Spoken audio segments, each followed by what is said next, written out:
اسلام، نعم يا حبيبي. انا النهارده عايزه اروح اقصر شعري على جرسو. بصي،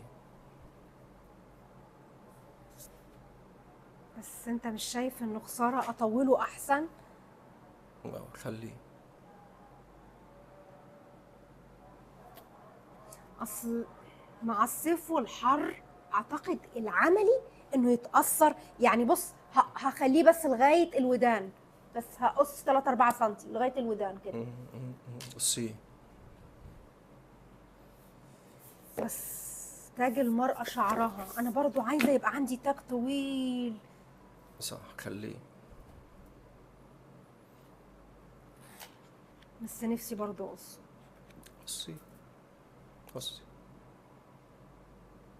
بس انا كل اصحابي في الشغل وكل زمايلي قالوا لي في الصور القديمه اللي كان فيها شعر طويل قبل الجواز، كلهم لما شافوا الصور قالوا انتي احلى بكتير في الشعر الطويل. خليه. بس انت زهقت مني، ما بقتش تحبني. بصي،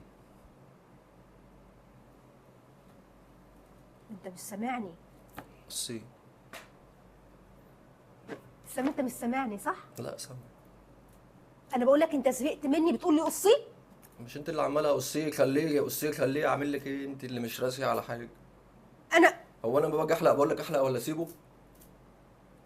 افهمني يا اسلام، الدنيا حر، فانا عايزه اقصه عشان الجو حر من الرطوبه والتلزيق. قصي.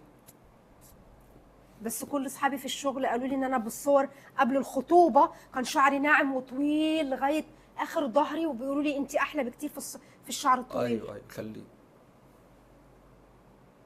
سيبيه. انت ايه رايك، اقصه ولا اخليه؟ انت ايه رايك؟ بصي،